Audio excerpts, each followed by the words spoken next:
Hello बच्चों, स्वागत है आपका मेरे इस प्रयास चैनल में। जैसा मैंने आपसे पहले कहा था कि 40 नंबर की तैयारी आप बड़ी आसानी से कर सकते हैं। घबराने का कोई काम नहीं है। बिना घबराए हुए आपने हो सकता है पहले समय ऐसे ही खराब कर दिया हो, लेकिन अब इन दिनों में आप थोड़ा सा कोशिश करेंगे तो आपको निश्चित सफलता मिलेगी, ये मेरा आपसे वादा है। इस 40 नंबर के मिशन में मैंने जिन चैप्टर्स को शामिल किया है वो चैप्टर्स ये हैं। मार्क्स वाइज इनका डिस्ट्रीब्यूशन ये है, कितने वेटेज के क्वेश्चंस आपको बोर्ड के पेपर में मिलते हैं। ठीक, तो उसमें मैं पहला ले रहा हूँ pair of linear equations into variable. छोटा सा चैप्टर है बेटा, 2-3 टॉपिक्स आएंगे, उन्हीं पर पूरा चैप्टर सिमट जाता है। आप थोड़ा ध्यान से करेंगे, मैं जो बातें बताऊँ उनको गौर करेंगे, एग्जाम में उन पर ध्यान देंगे और आप इसके नंबर पूरे बटोर सकते हैं। देखिए, सबसे पहले लीनियर इक्वेशंस क्या है। इस टाइप की इक्वेशंस लीनियर इक्वेशन कहलाती है। एक्स और वाई की वो वैल्यू जो दोनों इक्वेशंस को एक साथ सेटिस्फाई करती हो वो इस पेयर ऑफ लीनियर इक्वेशन का सॉल्यूशन कहलाता है। अब ये इक्वेशंस कितने तरीके से सॉल्यूशन दे सकती है। सबसे पहली बात आती है कि इसके सॉल्यूशन होंगे या नहीं। अगर सॉल्यूशंस होंगे then equations are said to be consistent. तो हम इक्वेशंस को कंसिस्टेंट कहते हैं। सॉल्यूशन के टाइप दो हो सकते हैं, either they will have unique solution या फिर इनफाइनाइट सॉल्यूशन। अब आपको इक्वेशन देख करके कैसे मालूम करना है कि इसके यूनिक सॉल्यूशन होंगे या इनफाइनाइट, क्वेश्चन पूछे जाते हैं। तो आपको पहले x के कोफिशिएंट्स का रेशियो और y के कोफिशिएंट्स का रेशियो, अगर ये दोनों आपस में बराबर नहीं है तो इसके यूनिक सॉल्यूशन होंगे। a1/a2 is not equal to b1/b2, then the equations will have unique solution। और बेटा ज्योमेट्रिकली आप इसको लिखेंगे तो इंटरसेक्टिंग लाइंस को अगर आप रिप्रेजेंट करेंगे ग्राफ पर तो ये लाइंस इंटरसेक्ट करेंगी और ये जो कॉमन पॉइंट है that is the solution of the equation. दूसरी, अगर तीनों रेशियोज आपस में बराबर तब इसके इनफाइनाइट सॉल्यूशन होंगे, हर पॉइंट इसका सॉल्यूशन होगा, so it will have infinitely many solution. तीसरी कंडीशन, शुरू के दोनों रेशियो यानी कि कोएफिशिएंट्स एक्स के और वाई के, इनके रेशियोज बराबर हैं बट कांस्टेंट के रेशियो बराबर नहीं। तब ये लाइंस अगर हम ग्राफिकली रिप्रेजेंट करेंगे तो पैरेलल होंगी और इनके कोई सॉल्यूशन नहीं। जो पॉइंट पहली लाइन पर लाई करेंगे वो दूसरी पर नहीं करेंगे, दूसरी वाले पॉइंट पहली पर लाई, इसका मतलब इनका कोई कॉमन सॉल्यूशन नहीं होगा। ये दो टाइप के, जब इनफाइनाइट सॉल्यूशन हो या यूनिक सॉल्यूशन हो तो इक्वेशंस को हम कहते हैं कंसिस्टेंट। क्या कहते हैं? कंसिस्टेंट।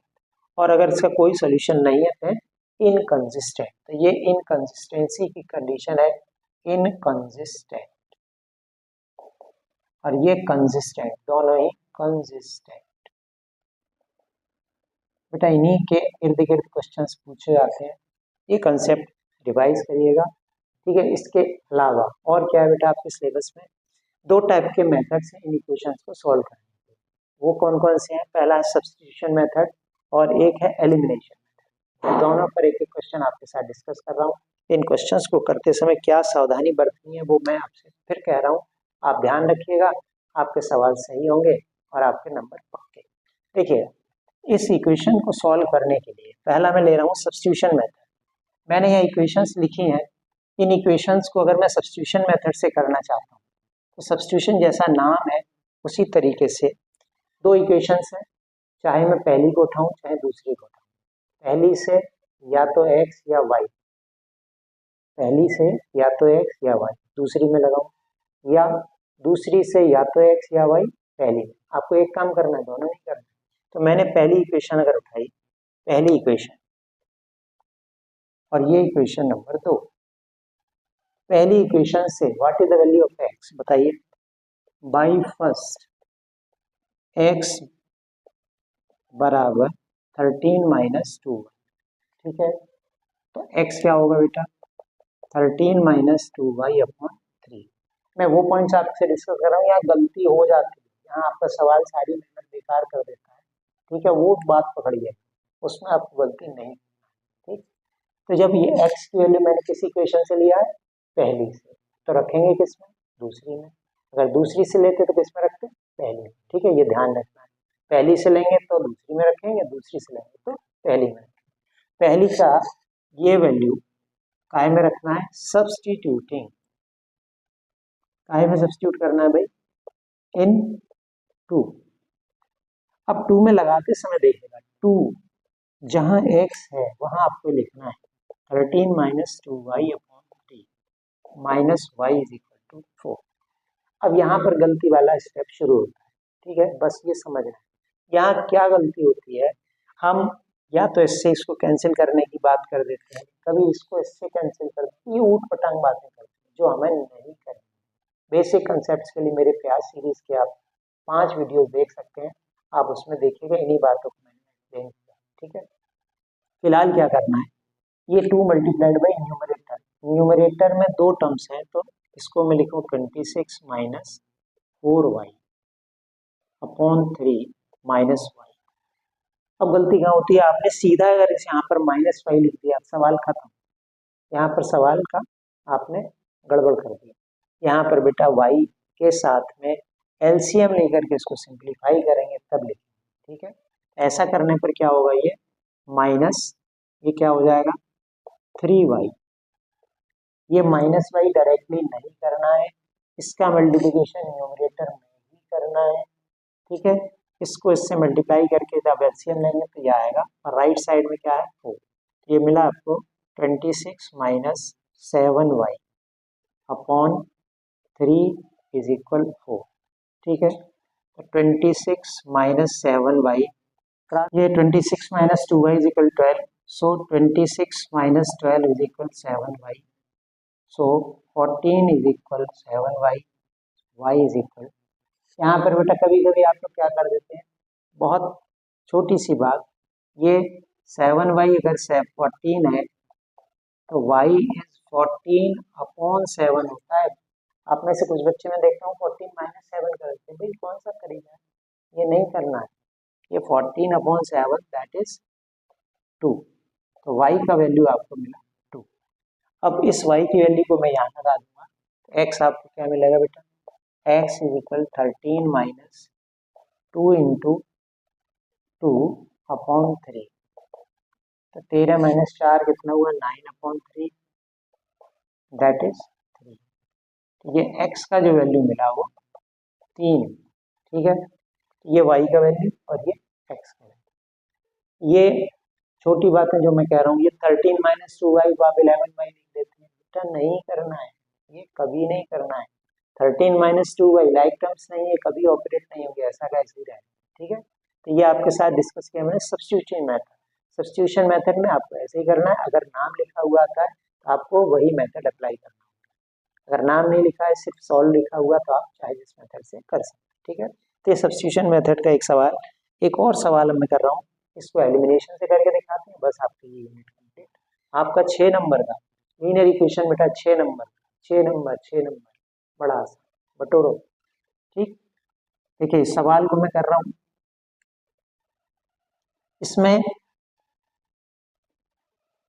आपने क्या करना है, एलिमिनेशन मेथड में आपको या तो x के कोएफिशिएंट या y के कोएफिशिएंट को अलग करना है, माने एक जैसा करना है, ठीक है। कैसे करना है, विद हेल्प ऑफ मल्टीप्लाई। यहाँ क्या गलती करते हैं हम लोग, देखिए इसमें x का कोएफिशिएंट कितना है 1, इसमें कितना है 3।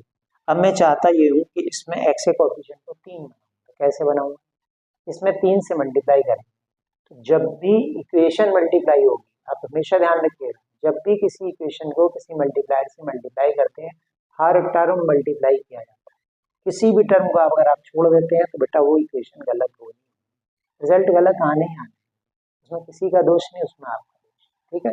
तो प्लीज ध्यान दीजिएगा, मैं यहाँ पर इसको नंबर दे रहा हूँ 1, इसको नंबर दे रहा हूँ 2। आपको लिखना क्या होगा लैंग्वेज में, आप मल्टीप्लायर काहे में यूज करेंगे, फर्स्ट अगर x के कोएफिशिएंट को बराबर करना है तो मल्टीप्लाई करेंगे, इसमें काय से 3। इन केस आप y के कोएफिशिएंट को बराबर करना चाहते हैं तो इसमें मल्टीप्लाई करेंगे, कितने से करेंगे 2 से करेंगे, ठीक है। तो यहाँ मैं क्या कर रहा हूँ, मल्टीप्लाइंग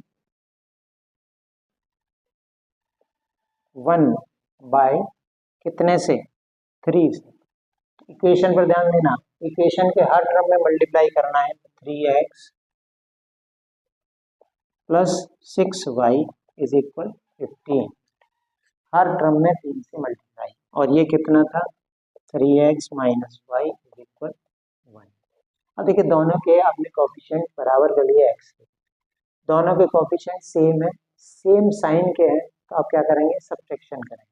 सब्ट्रैक्शन जब भी करेंगे तो जिसको सब्ट्रैक्ट करेंगे उसके हर टर्म का साइन चेंज होता है, ठीक है। ये माइनस, ये प्लस और ये minus, what is left now, ये कैंसिल, 6 7y इज इक्वल कितना बेटा 40, सो y is equal 14/7 that is 2। y की वैल्यू मिल गया आपको 2, ठीक। अब इस y की वैल्यू आप किसी इक्वेशन में लगा दीजिए, पुटिंग इन 1 किसी में लगा दीजिए, तो x plus 4 is equal 5, x equal 5 minus 4 that is 1, x equal to 1, y is equal to 2 is the solution. So this is elimination method. I think ये आपके टॉपिक समझ में आया होगा। क्या ध्यान रखना है, किसी भी इक्वेशन में मल्टीप्लाई करना है तो हर टर्म में मल्टीप्लाई करना है, एक बात। दूसरी बात, ये जो आप सब्स्टिट्यूशन मेथड में करते हैं, तो जैसे 4x माइनस 17/3, ये यहाँ पर मैं, अगर ऐसा है तो इसको इससे कैंसिल नहीं करना है, इसका मल्टीप्लाई इसमें करना है। यहाँ पर अगर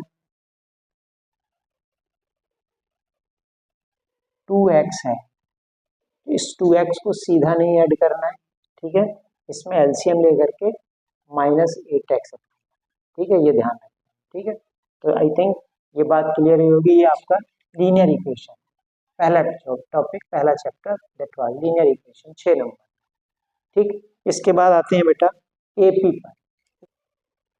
एपी का वेटेज 5 नंबर का है, 5 नंबर के क्वेश्चन आपको इसमें मिलने वाले हैं।